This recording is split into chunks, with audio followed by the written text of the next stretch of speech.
Would the SEC and the Big Ten actually agree to this? Seems like they might.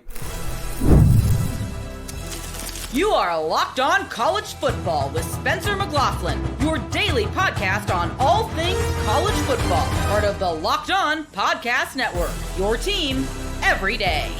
Welcome, everybody, to another episode of Locked On College Football. I'm your host, Spencer McLaughlin. Thank you so much for making this your first listen or your first view of the day. Part of the Locked On Podcast Network, your team every day and your daily source to stay up to date with the biggest stories in the greatest sport on planet Earth. Can Iowa State get back to the Big 12 championship game? Penn State tried to do it again on staff, but came up a little bit short. This episode brought to you by our friends over at FanDuel. All that's coming up today, of course. Right now, new FanDuel customers can get $150 in bonus bets if your first $5 bet wins. So, Dennis Dodd of CBS Sports dropped a doozy of a piece yesterday, which laid out that the Power Four conferences, mostly the Power Four conferences, of which there are four in my particular view, are looking at essentially creating a new NCAA and something to govern themselves, and we could get closer than we've ever been to having a CEO, commissioner, czar, all-powerful being, something of that sort in college football. Again, Dennis Dodd of CBS Sports was the article that I first saw on this particular piece. A couple of other heavy-hitting journalists were on it. In Dodd's piece, there was this particular line, quote, "The new CEO position would get college sports as close to that supreme leader as there's ever been," end quote. Now, this governing structure is rooted in the House settlement and wanting to have some entity that oversees the enforcement of a $20.5 million for now, which will go up over time, and I think eventually get to $33 million or so. But in the short term, $20.5 million revenue sharing that you can give to the athletes on your campus as you see fit. That's an important detail in there because it appears that Title IX does not apply and that a lot of this money you would think would therefore go to football. So if that's the case and you then have an enforcement mechanism to actually enforce the rules, I have a couple of questions. First of all, are the Big Ten and SEC actually going to agree to this? Dennis Dodd had another line in there noting that according to a source he has, the executive board that would be right underneath or as a part of the CEO chairmanship position, whatever you want to call it, would be weighted towards the Big Ten and the SEC. But this legal potential body, this has not happened yet, but these discussions are rapidly ongoing. If they were to go forward with this, would have enforcement power to say, hey, we have rules here, 443 pages worth. That's essentially what the NCAA had before, but that has been, decimated. The NCAA's power has been decimated by the courts, and now they're looking for a governing structure so that they can have some enforcement to enforce rules and regulations and guidelines surrounding the House settlement, which will take effect on July 1st, 2025. And will allow schools to say, hey, we've got up to $20.5 million that we can spend paying college athletes directly. This, by the way, it is my understanding that this does not spell the death knell for NIL collectives. But this will be in addition to all of that. So if you want money going out of college football, you are out of luck in that regard. But the reason I wonder why the Big Ten and SEC would agree to this is because there would be significant direct oversight to what they do with regards to financial transactions to athletes. Right now, that doesn't exist in a considerable way. And financially, who has historically benefited the most from a lack of structure and oversight financially? The Big Ten and the SEC. Who's got the most money to throw around at their athletes? The Big Ten and the SEC. But it appears that the four conferences are kind of all going for this power grab, if you want to call it, of sorts. But this would be, make no mistake, a huge, huge development. This could be a pretty fundamental shift in college sports. The next question that pops into my head, beyond what the two richest conferences would actually want to do, or whether they'd have certain guarantees or special allowances or anything like that, or if they would actually call a spade and be a bunch of straight shooters in this regard, is if you have one individual in that role, who are you putting there? Who's going to be that CEO? How's that person elected? What is the virtue or what is the reasoning behind having people involved with governing themselves? That's kind of what you have here, because right now it's the Wild West and people are seeking structure, and this would be a major step in that direction. Well, that's great. But who's going to be there? What are his or her interests going to be? So Dennis Dodd threw out a couple of names that I found interesting. The first one that would probably have my vote above all others, I'd be curious to see your selections below, so drop them in the YouTube comments. Nick Saban, to me, is the perfect guy to put in this spot. Other names, Oliver Luck, Condoleezza Rice, David Shaw, and Rick Neuheisel were thrown out there. Those just feel like legendary coaches to me. I don't know that they have... I don't know. Those names didn't pop to me, but Saban does for a couple of reasons. Number one, I think he truly cares about the health and well-being of the sport. But number two, he has seen both sides of the coin. He knows what the enforcement side of it is, or what the outside vantage point is for college football and how these things go down. But he knows what the inner workings are.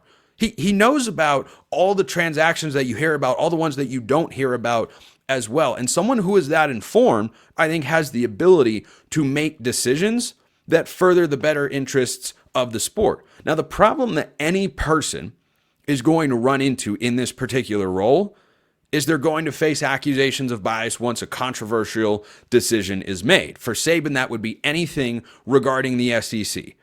And every single person that would be considered for this role, I'm sorry to break it to you, is going to be college educated and will have an affiliation or a bias somewhere at some point in time. You're not going to escape that. But that's always the drawback of people in leadership positions or positions of power. And you know what? It's not the worst thing in the world for people to be on guard of, hey, this isn't right, or hey, that wouldn't be good, or hey, this is not good for the sport, or what have you. So a position of that kind of power where you'd have the ability to go to college athletic departments and say, are you in compliance with all of these rules, and then lay down the law if they're not, and then assess penalties and violations to schools, that's where it really gets tricky. That's where the bias accusations could run wild here. But I don't know where they would go with that position. I don't know how you elect that particular person. Maybe Oliver Luck would be a better choice because he's not as big of a name. He's not on the radar for people as much. But is that going to be your primary concern? Or is it going to be, who do you believe is going to be able to do the job best to ensure that there is proper enforcement of rules and regulations with the looming House settlement result, which gives schools a $20.5 million payroll each year as a part of revenue sharing with college athletes? So that is the story of the day. This is not done. Will not be the last time it is ever brought up on this show. So we're going to Iowa State next. Ames, Iowa, indeed, because Iowa State just had their best season arguably ever, even though they didn't win a conference championship, which apparently don't have a ton of meaning. Some people out there forget who even won the conference championships this past year. What a bunch of losers those people are. But can the Cyclones get back? I think they can, because they bear a striking resemblance to somebody else that we're all talking ourselves into. First, a reminder, this episode brought to you by FanDuel. When the game tips off, the NBA action is just getting started, and there's no better place to get in on it than FanDuel, America's #1 sportsbook. With FanDuel, you can place live bets throughout the game, so even if you miss the opening tip or want to bet on a fourth quarter comeback, you can stay in the action. And if you're looking for a bigger payout, you can even combine your bets into a same-game parlay. Plus, this is a college football show. Do you think college football bets are available? Well, they absolutely are. You have got win totals, you have got conference championship odds, national title odds, individual games you can even look at all over there at FanDuel.com. Right now, new FanDuel customers can get $150 in bonus bets if your first $5 bet wins. Just visit FanDuel.com to join today. That's FanDuel.com for your shot at $150 in bonus bets. Make every moment more with FanDuel, the official sports betting partner of the NBA.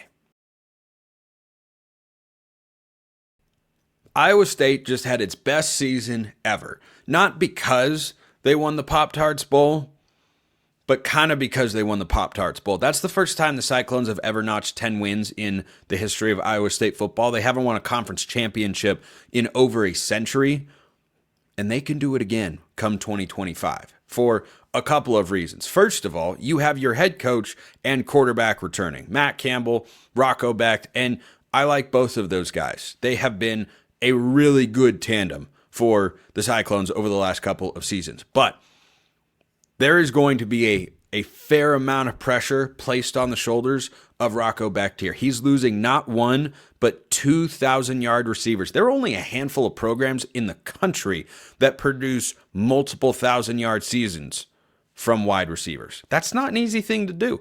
Not just because your quarterback has to probably at least throw for 2,500 to 3,000 yards or so, but you've got to have dynamic playmakers on the edge. So they lose a couple of guys there. Those are going to be hits. But Penn State is a little bit of a comparison here.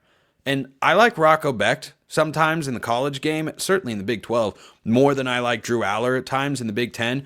Now, who's the best quarterback in the Big 10? Tune into the Big 10 squad, which will show up on this feed later today to find out where that discussion lands exactly. But Rocco Becht has proven himself incredibly capable going into his third year, started as a true freshman.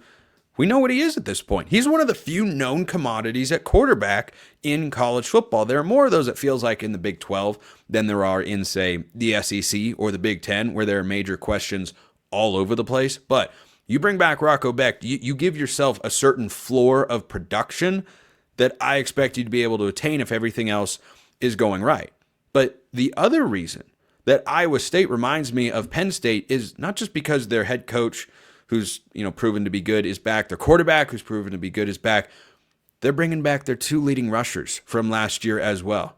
Dynamic tandem. This was a really good offense. So Iowa State last season gets to the Big 12 championship game and it all goes wrong. And you know what? You can hold blowouts against a team if you would like in a big game setting. But did you watch the Super Bowl or several other NFL playoff games? It happens. It just does. And that's okay. So I don't hold it against the Cyclones here, which brings me to their schedule. One of the most fascinating in all of the Big 12 for 2025. They start the season off with an absolute bang. I mean, home run, this is fun. I can't wait. One of the marquee games early in the season. Iowa State plays Kansas State. Now, it's in Dublin, Ireland. I don't know what we're doing here. I mean, anytime you have two teams that combine for 20 wins the year prior, Iowa State had 11 and Kansas State had 9, and you put them on the same field to begin the season, there's no tune-up opportunity, right? That comes the following week for Iowa State. They play South Dakota. Then they've got, of course, the Cyhawk game. I mean, who doesn't love a good Cyhawk battle? It's great every year.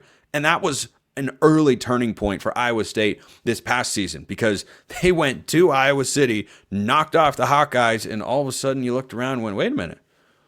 Wait, this Iowa State team, they're pretty good. That was a really big win, and it flipped.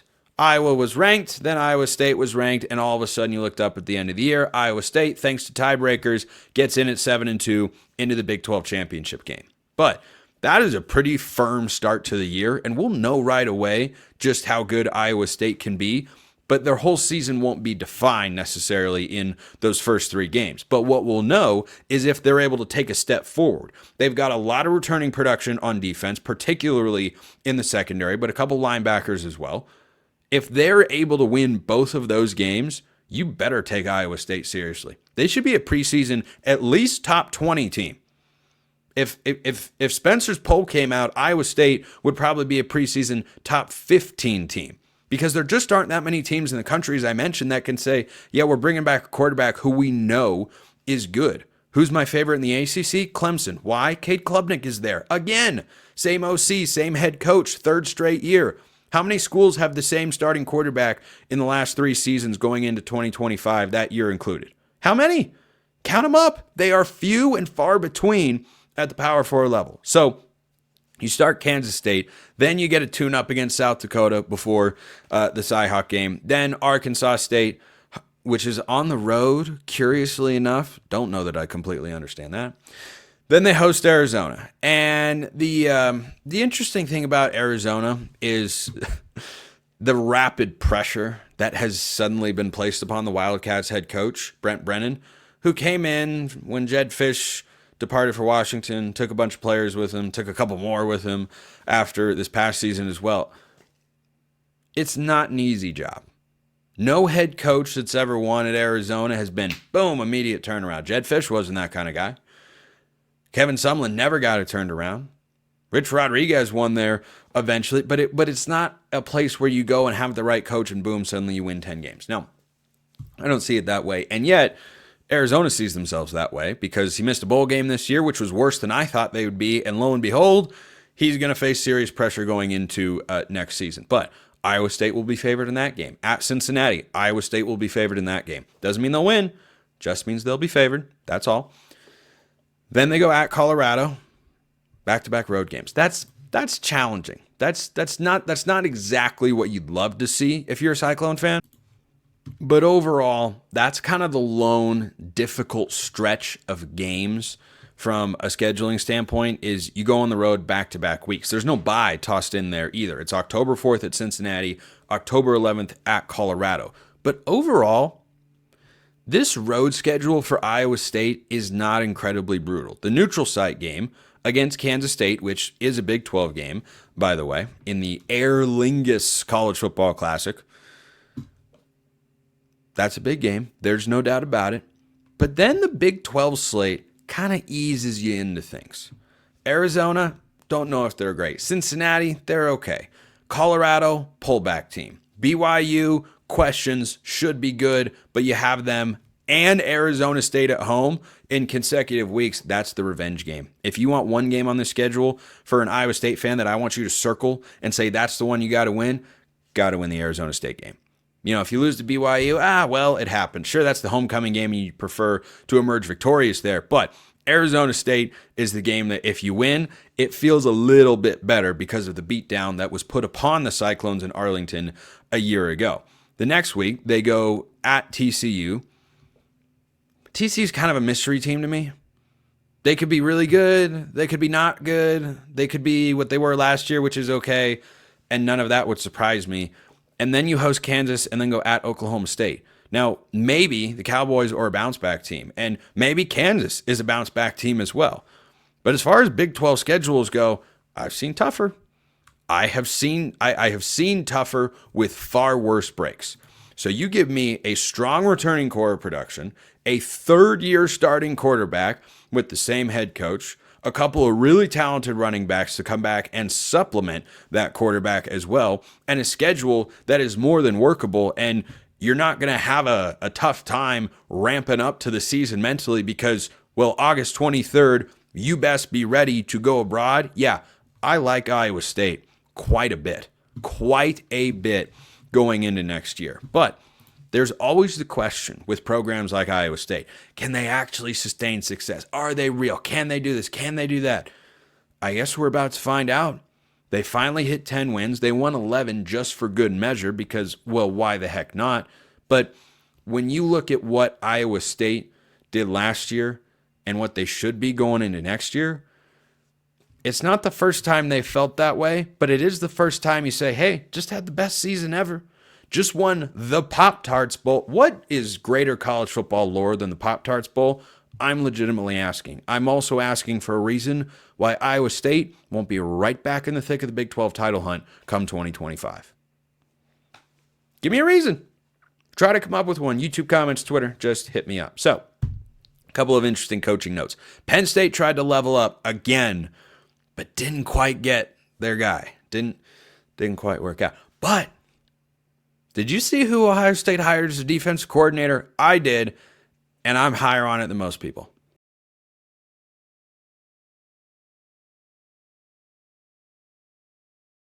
I have said on this podcast many times before and continue to believe that Penn State is as all in on this 2025 season as they've been on any year in my lifetime. Maybe more so. They're maybe more all in now than they have been maybe ever because Penn State got Drew Aller to come back. They got both Nick Singleton and Katron Allen to come back. Dennis Sutton is still there. They've got a bunch of other returners as well. Their offensive line should be really good. They keep Andy Kotelnicki, who interviewed for the West Virginia head coaching job, but they wanted him to come over before Penn State's college football playoff game. He said, no, I'm not leaving the Nittany Lions. I could win a national championship here. He was a field goal game away from getting to that national championship game. And then they go hire Jim Knowles from Ohio State, arguably the best defensive coordinator in the country. They're paying him $3 million a year, 3.1 or somewhere in that range.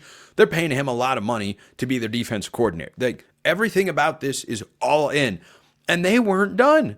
They tried to go get DeMarco Murray. Yes, that DeMarco Murray, running backs coach at the University of Oklahoma, to come to Penn State as well, to coach two guys that, frankly, at this point in their careers, you and I could coach Nick Singleton and Katron Allen, and they'd be wildly productive players. But James Franklin sees the opportunity. He looks at the college football landscape right now and says, you know what? I can go get him. I can go put together a team. Let's put all our chips into the middle of the table and get anybody and everybody that we can. It didn't end up working out. DeMarco Murray is staying at Oklahoma, where he, of course, went to school. But that's the mindset James Franklin has here. Hey, look, there's a recently well-known, famous, however you want to call it, running back at Oklahoma who's coaching that position there at a school. I want that guy. Bring him to me. That is some big game hunting mentality there from James Franklin, and I can respect that. But it did not work out. You miss 100% of the shots you never take. You also miss 100% of the shots when the other guy doesn't want that particular job. So, I'm not down on James Franklin. I love it, frankly. That's why I brought it up on today's show, because I love that James Franklin is saying, you know what, let's go. Let's do it. Let's be all in. Let's take risks. Let's be bold. Everything they have done this offseason feels bold, aggressive, all in, and I, for one, am here for it. Now, not everybody, at least that I saw opining on it on Twitter yesterday, loves the Matt Patricia hire at Ohio State. I have two thoughts here. Number one, he is a really good schematic coach. Yes, the Lions debacle was a debacle. There has been one head coach in my lifetime that has actually been able to make the Detroit Lions a consistent winning franchise. That team, or that guy rather, is Dan Campbell. And it's only been for the last couple of years. So saying that, well, he flamed out with the Lions. Okay, why did he get the Lions job in the first place? Because he was a coordinator with the Patriots, and he was really good. He comes from the Bill Belichick tree. I have no doubts that when he is calling defensive plays, he's going to be more than good enough. For all the flaws that Belichick's coaching tree has, it's not nearly as successful as Andy Reid's, and it's really not particularly close. There are still guys in there who know ball. Steve Belichick, his son, now his DC at North Carolina, he is really good schematically and made the most out of Washington's defense this past year with an undermanned unit compared to the competition they were going up against in the Big Ten. So I don't doubt Matt Patricia's schematic capabilities. That's the first takeaway. The second takeaway, of which I have three, actually, another one just popped into my head, is the recruiting angle. Matt Patricia is not known as being super relatable or energetic. Like that's not his MO. And guess what? I don't think he needs it to be. Do you know who was just thriving in a coordinator role at Ohio State? Brian Hartline is the offensive coordinator now, by the way, formerly the wide receivers coach. Do you know who was just thriving there? Chip Kelly. You know what he's known as? A guy who doesn't like to recruit and a bit of a curmudgeon. Not easy to get along with. Can be a little abrasive. He's now the offensive coordinator with the Raiders because he won a national championship at Ohio State. That Scarlet O kind of recruits itself. See Kalen DeBoer and that crimson cursive-ish looking A down in Tuscaloosa. They didn't have that staff, mostly the same guys, didn't have bonkers recruiting classes up in Seattle at Washington. And now they go to Alabama and suddenly they're recruiting at a higher level than they ever did when they were the Huskies coaching staff. Well, what do you know? It's almost as if the brand can recruit itself. But then the third thought that even makes me double down on not caring about the recruiting aspect for Matt Patricia as Ohio State's DC. How long is he going to be there? How long does he want to be there? Does Ryan Day care how long he wants to be there? I'm sure he would have loved for Jim Knowles and Chip Kelly to have stuck around and for everyone to have been able perhaps to get along better and keep winning national championships. But on the whole, he's looking for guys that he knows can coach. And he needs to give who he just needs to give talent to. Just, hey, can you just go coach? Just scheme these guys up, make the right play calls, get them set on the details. Don't commit a lot of penalties. Matt Patricia comes in and goes, you kidding me? I get to come in here and coach Caleb Downs? Yeah, we got a bunch of other positions to reset at, losing 3 or 4 defensive linemen, couple corners, linebacker. I mean, boy, losing a lot here, but hey, at least I got Caleb Downs. That's a pretty good place to start. So I have no issue with Ohio State going out and hiring a guy like Matt Patricia who doesn't need to recruit. And if it doesn't work out after a year or two, guess what? Go find another one.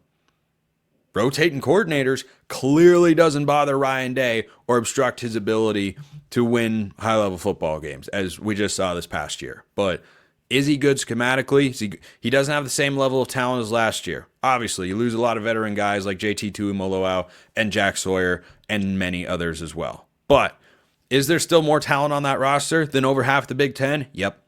Is Ohio State still going to be favored in a lot of games? Yep. Do they just need a guy who's a competent DC and nothing else? Absolutely, which is why I have no issue with the hire. Appreciate everyone listening. I will see you next time, and until then, hope you have a wonderful rest of your day.